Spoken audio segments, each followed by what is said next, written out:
Damn it. ఏంటిటా కుండబద్దలు కొడతా అట్ట.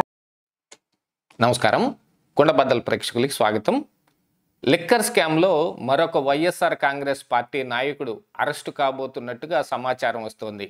నిన్న ఈరోజు పేపర్లో వచ్చిన దాని ప్రకారంగా ఈ లిక్కర్ స్కామ్లో వచ్చిన ఈ సొమ్ముని ఎన్నికల్లో వాడటానికి చెవిరెడ్డి భాస్కర్ రెడ్డికి ఆయన కొడుకు మోహిత్ రెడ్డికి అందింది అన్నట్టుగా కొంత సమాచారం బయటకు వస్తున్నా ఇందులో ఖచ్చితమైన ఆధారాలు సిట్టు సంపాదించినట్టుగానే కనిపిస్తోంది. ఎందుకంటే మరి ఈ చెవిరెడ్డి భాస్కర్ రెడ్డికి కానీ మోహిత్ రెడ్డికి కానీ సంబంధించిన డ్రైవర్లను కానీ గన్మెన్లను కానీ విచారణ చేసిన దాంట్లో బయటపడిన అంశం. దీంతో పాటుగా ఎన్నికల ముందు ఒక ఎంపీకి సంబంధించిన 8 కోట్ల రూపాయలు ఎలక్షన్ కమిషన్కు కూడా పట్టుబడినట్టుగా మనందరికీ తెలిసిందే. అది చెవిరెడ్డి భాస్కర్ రెడ్డికి సంబంధించిందే. యాక్చువల్గా ఈ చెవిరెడ్డి భాస్కర్ రెడ్డి అయితే ఎమ్మెల్యేగా ఉండి ఆయన ఒంగోలు ఎంపీ స్థానానికి పోటీ చేయడానికి వచ్చాడు. ఆయన కొడుకు మోహిత్ రెడ్డి చంద్రగిరి నుంచి పోటీ చేశారు. వీళ్ళిద్దరూ ఎన్నికల్లో ఖర్చు పెట్టుకోవడానికి ఈ లిక్కర్ సొమ్మునే రాజ్ కసిరెడ్డి దగ్గర నుంచి వచ్చింది అనేది సిట్టు ఖచ్చితమైన ఆధారాలను సంపాదించింది. దీంతో పాటుగా మరి ఈ రాజ్ కసిరెడ్డినో గోవిందప్ప బాలాజీనో లేకపోతే ధనుంజయ రెడ్డి కృష్ణమోహన్ రెడ్డిని వీళ్ళని మళ్ళీ కోర్టులో హాజరుపరిచేటప్పుడు అనేక మంది జనం కోర్టు హాల్లోకి వచ్చినప్పుడు కోర్టు కూడా తీవ్రంగా పరిగణించింది.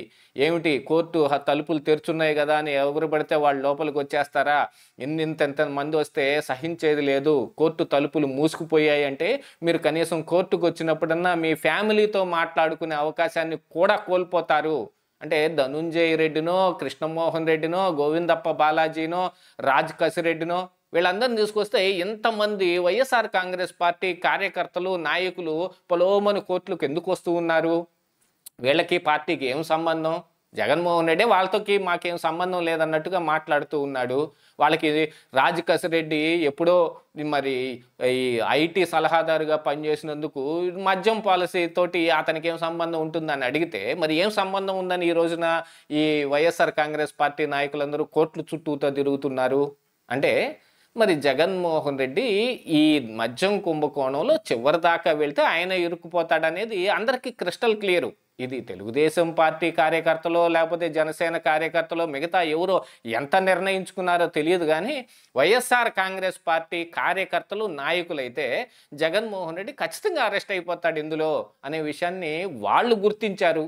ఎందుకంటే మూలాలన్నీ ఏ దారి వైపు వెళ్ళినా చివరికి చేరేది జగన్మోహన్ రెడ్డికి అని వాళ్ళకి తెలుసు. ఎందుకంటే కరప్షన్ మొత్తాన్ని సెంట్రలైజ్ చేసేసి ఎక్కడెక్కడ ఏ రూపాయి అవినీతి జరిగినా కానీ మొత్తం అందులో వాటా వచ్చి జగన్మోహన్ రెడ్డికి రావాల్సిందే అని అన్నట్టుగా ఏర్పాట్లు చేసుకున్నారు. దీంతో పాటుగా ఇప్పుడు మరి చెవిరెడ్డి భాస్కర్ రెడ్డి అంటే వైఎస్ఆర్ కాంగ్రెస్ పార్టీలో దాదాపుగా వైవి సుబ్బారెడ్డి, విజయసాయిరెడ్డి, సజ్జల రామకృష్ణారెడ్డి వీళ్ళలాగే ఆయన కూడా నెంబర్ 2 స్థానంలో ఉన్న వ్యక్తే. గతంలో ఈ చెవిరెడ్డి భాస్కర్ రెడ్డికి సంబంధించిన ఒక సర్వే సంస్థే ఈ ఎమ్మెల్యే క్యాండిడేట్లు వీళ్ళందరి మీద సర్వే చేసి వాళ్ళకి బాగలేదు, వీళ్ళకి బాగుంది, వీళ్ళు ఇక్కడ పనికిరారు ఈ విషయం మొత్తం జగన్మోహన్ రెడ్డికి జారేస్తే ఆయన అక్కడ తార్మార్ తక్కడమార్ అని ఒక ఆట ఆడి అక్కడ వాళ్ళని ఇక్కడ వాళ్ళని అక్కడ కొంతమందికి ఎగ్గొట్టేసి కొంతమంది కొత్త వాళ్ళని తీసుకొచ్చి 11 సీట్లకు పరిమితం అయిపోయాడు. మరి ఆ ఇచ్చిన సర్వే సంస్థ ఎవరిదే అంటే ఈ చెవిరెడ్డి భాస్కర్ రెడ్డిదే. కానీ చెవిరెడ్డి భాస్కర్ రెడ్డిని ఒంగోలు ఎంపీ స్థానానికి తీసుకొచ్చి ఇక్కడ ఆయనకి ఉపకారం కలిగే విధంగా లిక్కర్ స్కామ్లో వచ్చిన సొమ్ముని ఆయనకి పంపించారనేది ఇప్పుడు సిట్టు తేలుస్తోంది. ఈ మనీ రూటింగ్లో గోవిందప్ప బాలాజీ వ్యవహరించిన తీరు కొంచెం సంక్లిష్టంగానే ఉన్నప్పటికీ కనిపెట్టడం అసాధ్యం ఏం కాదు అని సిట్టు తేలుస్తోంది. ఎలక్షన్ టైంలో పట్టుబడిన 8 కోట్ల రూపాయలు కూడా ఈ చెవిరెడ్డి భాస్కర్ రెడ్డికి వచ్చినవే అనే దాన్ని కూడా నిర్ధారించుకున్నారు.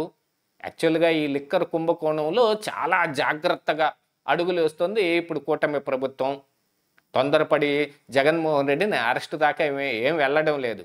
చంద్రబాబు నాయుడు గారే స్వయాన ఆయన మంత్రులకు చెప్పారు, నన్ను అరెస్ట్ చేశాడు కదా అని జగన్మోహన్ రెడ్డిని అరెస్ట్ చేయకూడదు, ఏదైనా సరైన ఆధారాలు సాక్ష్యాలు ఇవన్నీ ఉన్న తర్వాతనే మనం ప్రూవ్ చేయగలం అని నిర్ధారించుకున్న తర్వాతన మాత్రమే చెయ్యాలి అనే విషయాన్ని ఆయన చెబితే మరొక పక్కన సిట్టు వ్యవహార శైలి చూస్తుంటే ఖచ్చితంగా జగన్మోహన్ రెడ్డి దాకా చేరతారేమో వీళ్ళు అన్నట్టుగానే కనిపిస్తూ ఉంది. దీంతో పాటుగా ఇప్పుడు ప్రజలందరిలో ఉన్న అనుమానం ఏమిటి అని అంటే ఇంతకాలం జగన్మోహన్ రెడ్డిని పైనుంచి బీజేపీ నాయకులు కాపాడుకుంటూ వస్తూ ఉన్నారు కదా, మరి ఈ విషయంలో వదిలిపెడతారా అని. యాక్చువల్గా చూస్తే ఇక్కడ వ్యవహారం మొత్తం జగన్మోహన్ రెడ్డిని అరెస్ట్ ఎవరు చేస్తారు అనే దగ్గర కూడా వచ్చి ఆగింది. నేను గతంలోనే మన కుండబద్దల్లోనే ఒక వీడియో కూడా పెట్టాను. జగన్మోహన్ రెడ్డి అరెస్ట్ ఎప్పుడు ఎవరు చేస్తారు అనే దాని మీదన. రాష్ట్ర ప్రభుత్వం అంటే చంద్రబాబు నాయుడు కోరుకుంటుంది ఏమిటి అనంటే, ఈ జగన్మోహన్ రెడ్డిని ఈడీ ద్వారా అరెస్ట్ చేయించాలని నేను కోరుకుంటున్నాడు. కాకపోతే కేంద్రంలో ఉన్న పెద్దలు మరి దానికి అంగీకరిస్తారో లేదో తెలియదు.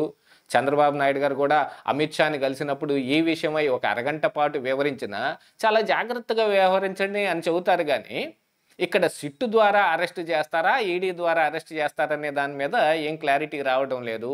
చాలామంది అయితే ఇప్పుడు సిట్టే అరెస్ట్ చేస్తుంది అనుకుంటున్నారు. కానీ రాష్ట్ర ప్రభుత్వం జగన్మోహన్ రెడ్డి మీద ఇలాంటి ఒక చర్యకు పాల్పడటానికి వాళ్ళకి లోపల చెయ్యాలనే ఉన్నప్పటికీ కూడా చేస్తే ఆ విషయమై మరి ప్రజల్లో ఏమైనా వ్యతిరేకత వస్తుందా? జగన్మోహన్ రెడ్డి ఇప్పుడు ప్రజల్లోకి ఒక విషయాన్ని చొప్పించే ప్రయత్నం చేస్తున్నాడు. ఇదంతా కక్ష సాధింపు చర్య అని. వల్లభనేని వంశీని అరెస్ట్ చేసింది మరి సత్యవర్ధన్ని కిడ్నాప్ చేసిన అంశంలో, అది కక్ష సాధింపు చర్య కిందకే వస్తుంది. నోటుకొచ్చిన అమ్మ నా బూతులన్నీ తిట్టిన కారణానికి మరి వర్రా రవీందర్ రెడ్డినో, పోసాని కృష్ణమురళినో, ఇంకా వైఎస్ఆర్ కాంగ్రెస్ పార్టీ కార్యకర్తలను కొంతమందిని సోషల్ మీడియా యాక్టివిస్టులను అరెస్ట్ చేస్తే అది వాళ్ళు చేసుకున్న పాపానికే. కానీ దాన్ని కూడా కక్ష సాధింపు చర్య అంటాడు. దీంతో నిన్న తెనాలిలో ఆ ముగ్గురు అసాంఘిక శక్తులని మీద పోలీసుల చర్యని ఖండిస్తూ ఆయన వెళ్ళి ఒక దళిత కార్డు ఒకటి తీసుకొని తెనాలి వెళ్ళి జాన్ విక్టర్ని కలిసి దాన్ని కొంచెం మ్యానిపులేట్ చేసే ప్రయత్నం కూడా చేశాడు. గతంలో మరి పోలీసు వ్యవహారంలో ఇప్పుడున్న కూటమి ప్రభుత్వం కంటే 100 రెట్లు 1000 రెట్లు ఎక్కువే జగన్మోహన్ రెడ్డి పోలీసుని యథేచ్ఛగా వాడుకున్నాడు. ఇక లిక్కర్ స్కామ్లోకి వచ్చేటప్పటికి కేవలం చెవిరెడ్డి భాస్కర్ రెడ్డి లేకపోతే కొడుకు మోహిత్ రెడ్డి మాత్రమే ఇందులో ఇరుక్కుంటారా, ఇంకా ఇతరత్ర నియోజకవర్గాల్లో ఏం జరిగింది అనేది కూడా బయటకు తీస్తారా అనే దాని దగ్గర ఈ వ్యవహారం అంతా ఆగుంటే, మరో పక్కన చెవిరెడ్డి అయితే మా ఇంట్లోనే ఈ లిక్కర్కి బలైపోయిన వాళ్ళు ఉన్నారు కాబట్టి ఆ సొమ్ము నేనెందుకు ముట్టుకుంటాను అన్నాడు. మరి ఆ సొమ్ముని ఆయన స్వయంగా ముట్టుకొని తానే వాడుకున్నాడా తెలియదు. లేదు ప్రజలకు పంచటానికే కదా, ఏ సొమ్ము అయితే ఏముందని వాడేశాడా, ఆస్కారం ఉంది దానికి కూడా. ఇట్లాంటి వ్యవహారాలన్నీ చూసిన తరువాత వైఎస్ఆర్ కాంగ్రెస్ పార్టీ నాయకులు ఎంతకైనా తెగిస్తారు అనేది అందరికీ క్రిస్టల్ క్లియర్గా అర్థమైపోతుంది. ఏది ఏమైనప్పటికీ వచ్చే 2-3 రోజుల్లో మరికొంతమంది వైఎస్ఆర్ కాంగ్రెస్ పార్టీ నాయకుల వ్యవహార శైలి కూడా బయటపడేటట్టుగా ఉంది. చెవిరెడ్డి భాస్కర్ రెడ్డిని విచారణకు ఖచ్చితంగా పిలుస్తారు, ఆయన్ని అరెస్టు కూడా చేస్తారనేది ఇప్పటికున్న సమాచారం. అయితే ఇంకా ఇందులో ఎంతమంది అరెస్టుల తరువాత జగన్మోహన్ రెడ్డి అరెస్టు అనేది మాత్రం ఇంకా సందిగ్ధంగానే మిగిలింది. ఇదే ఈరోజు కుండబద్దలు.